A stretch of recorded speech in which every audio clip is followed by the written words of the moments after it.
Have you ever met someone where you have instantly felt familiarity with them? Like you've known them forever, or that you've met them before somewhere, but you actually haven't. It's the first time you see them in this lifetime. You feel like a magnetic pull that I've known you forever, or I've known you from somewhere, but I don't know where exactly. Well, these are called karmic connections, and these connections usually tend to move very fast. The attachment is faster, feelings are faster, and complications, arguments, and issues come up faster as well, because your souls have met for a reason. You already have what is called a soul contract, or an agreement that you made before this lifetime. And it feels like we meet and we have unfinished work to do.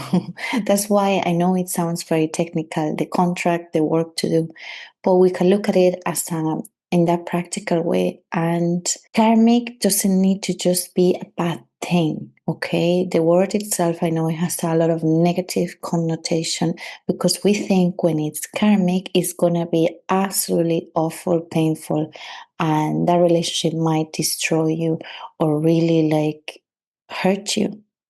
Which, yes, it happens a lot of times, but there is also a bigger lesson there, a bigger reason why your two souls have agreed and decided to meet each other again in this lifetime.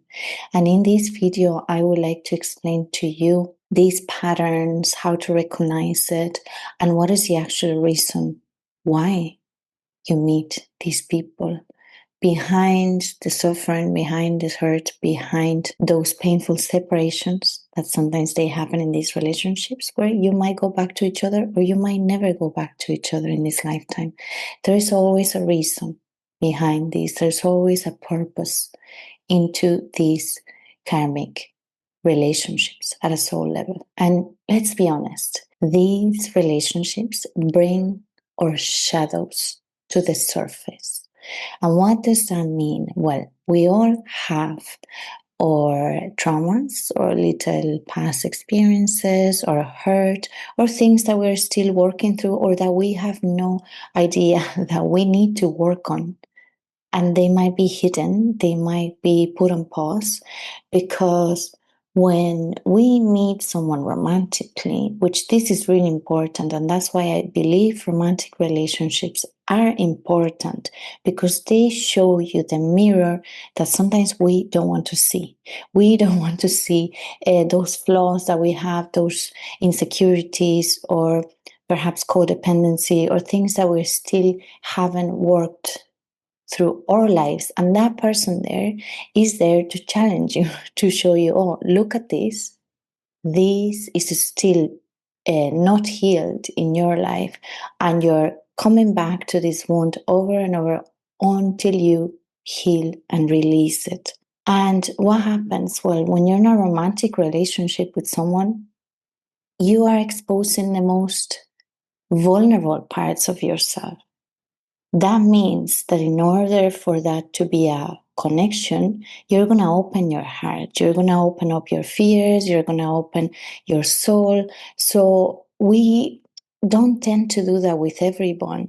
Maybe, yeah, there are some deep friendships that we're very close and we are able to express deeper parts of ourselves, but it's not the same as a romantic connection, because you are experiencing love, you are sharing, you're receiving, and you're opening your heart fully in order for that to work or to even connect deeper. Which, if we don't open our hearts, we can't achieve a deeper connection there. And in these relationships, these karmic relationships, you don't even need to consciously open your heart, your fears, your what you want in life with someone, because they are such a deep connection that it just flows naturally. You just meet that person, and the passion, the feelings, the connection, the conflict arises quicker than in other relationships, because everything has to come to the surface in order to do the work together that you agreed to work on. And no, it doesn't have to be all bad. Yeah, there might be challenges and things you experience, but there's also going to be beautiful sides of it. There's also going to be deep love, deep feelings, true intimacy. Even sex and all of those things are going to be better with a soul connection, because everything is going to be deeper. It's going to be more intense. And other connections don't compare to that. Usually, if they are not at soul level, it might be a good relationship too, a strong connection, but it's not going to be to the same extent as these karmic situations and relationships. Challenges. Arguments show up quicker, as I said. So things are going to be more intense. Patterns that you haven't realized or that you perhaps had with other partners, they're going to repeat, and they're going to be there for you to show you. And it's a way of your soul saying, here is what you need to heal from both sides, not just you. The other person is going to feel the same way. And that's why it's like a magnetic pull, an energy that makes you be connected across timelines, across countries. You're always thinking about each other. Your energy is still attached, but that means that both of you are triggering each other on things that you need to wake up, that you need to heal. And they just don't need to be bad things. They might inspire you, your passion about things. Maybe they make you feel more alive. Maybe they come to you, to your life to teach you a specific lesson, or maybe no. Maybe you're just there experiencing joy with each other. Well, also challenges to grow. It depends on the karmatic connection you've experienced with this person across timelines, because you have known them in other lives. You have had relationships with them in other lives. And sometimes not just romantic. You might meet a soul and you might have had a family. You might have been siblings. He could have been your father. You could, it like every soul, every experience is different. I've experienced both. And sometimes you might meet and you've just been romantic partners in the past, or maybe you've been romantic, but you've also been family members.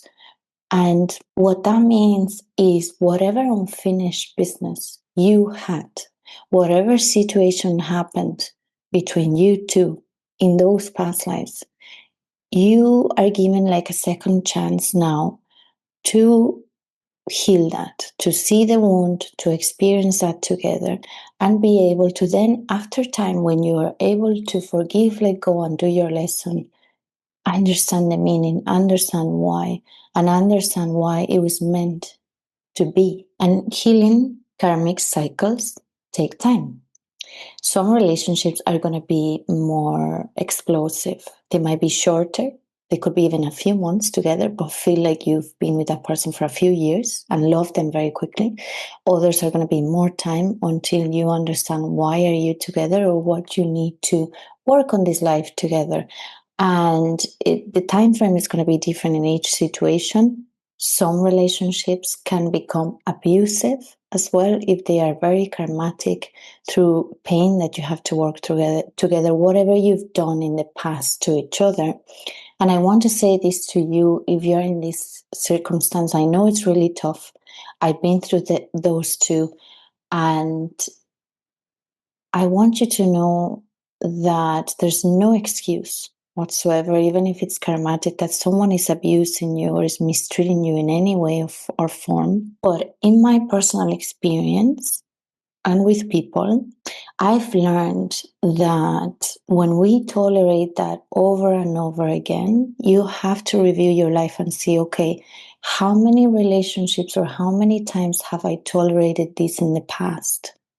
And if so, why is this happening again? Like, what is my learning in this situation? Because if the other person is mistreating you, abusing you in any form or way, that's not okay. And there's no excuse for that. But you need to take accountability too. You need to be able to understand, okay, this is not okay. This is hurting me. This is making me feel awful. This person is mistreating me. Why am I staying? Why am I not breaking the cycle? What is it that I'm not learning about this? And why is this coming to my life?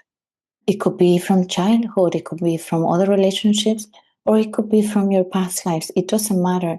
We all have a chance there to stop the pattern, to stop the abuse and that karmatic cycle that teaches you, I need to stand up for myself. Enough is enough. This person is not aligned to my life anymore. They are hurting me. And in order for myself to grow, to heal, to have a better life and a better romantic experience with others, I need to end this. I need to walk away and I need to stand up for myself. And once you start doing that, I'm not saying it might not repeat with the other person.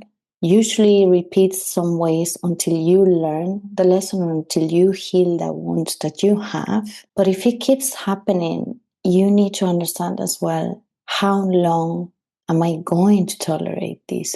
Instead of, we tend to put the focus on the other person all the time. And many years ago, I used to do that too. I think it's human.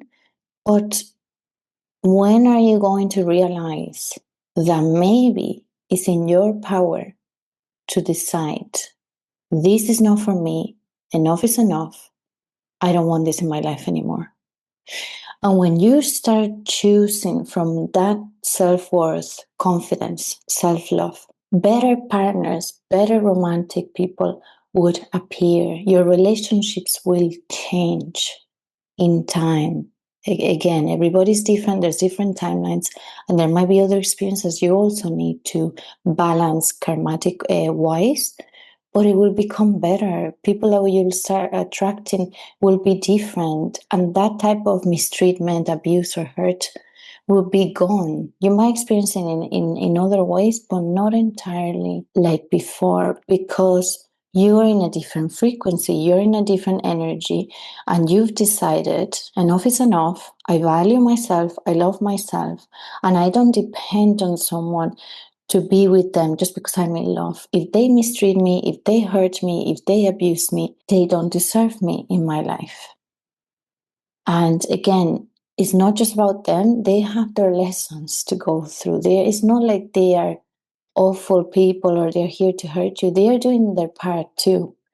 And sometimes they take those parts for you to show you. They're being a teacher as well, the same as you are teaching them. And that doesn't mean the person is a bad person. It's just they're in their path. They are in a perhaps different time frame, different evolution, and that's how they know how to do things. Or perhaps they chose to act that way so you can also wake up and decide, my life is mine and I don't deserve this, and I deserve pure, divine, respectful, abundant love. Not love that hurts me constantly, not love that makes me feel less, or love that is just there making me feel my worst and dimming my light. So that's up to you at the end of the day to understand and be able to break the cycle. And I know it's tough, but with your own power, your own healing, your own journey, you are going to get through it. And I'm talking from experience, and I know this is possible. A lot of people experience this. Don't think that you're alone on this journey, because it happens to so many people in the world, which for me gives me a lot of empathy, but it also gives me a reason to speak about these topics, to talk to you from my heart, so you know that you will get through it. But now you are the one that has the power to decide, that you are the one that needs to understand what is for you or what is not meant for you anymore. And you are the only one that has the ability to break those cycles and start attracting different relationships. And whatever experience you've had as well with these karmic relationships, don't see them as failures. They are huge lessons for our evolution, for our next relationships, for understanding about love, how to be loved, what you want, what you don't want, what you deserve, etc. It's all like a process of deep learning. It's a school. That's the school of love and relationships on this earth. And not everything has to be bad, because when you look back, you'll understand why that happened. And you will understand the patterns, the roles, why you met, and how in this moment are better off without that person. Wishing them well, because I know that's the most challenging part when someone has hurt you, mistreat you, to forgive them, to wish them well. But once you do that, you can release them and you can start focusing on you and welcome new and different loving relationships. The other part of some karmic relationships as well, they might not be as hurtful or abusive. They might just challenge you. You might meet someone that, again, the same. You feel like you've known them forever. You have a very strong connection, a pull towards each other. You feel really comfortable, relaxed, peaceful around them. But they might also come into your life for a specific reason or to stay with you for a very long time or forever. And there's different contracts, there's different soulmates. And those people as well might just challenge you to become the best version of yourself. Those ones usually come in our lives as well when we're going through deep changes, when we are tearing up the old version of ourselves to become the new, and when we've already perhaps gone through our spiritual awakening, we're still healing, but we're still evolving in certain ways. Those karmic ones come up as well in a good way, even if there's hurt or separation, reconciliation. They might come into your life also to wake you up, to challenge you, to heal the last things that you might need to heal, even though we're constantly learning and healing. Romantically, those patterns are not serving you anymore. It's like a last wake-up call. And those ones might challenge you too, and they might hurt at times or not be as easy as you would like them to be, because you still love them, you still want to be with them, but there's a lot of lessons that you have to go through those. But again, it's a deeper part of your soul that needs to be awakened. It's a deeper part of you that needs to be healed and move forward. And those lessons are necessary for your evolution. And remember, healing takes time. If you choose growth, if you choose yourself, you're already making a powerful step towards your life.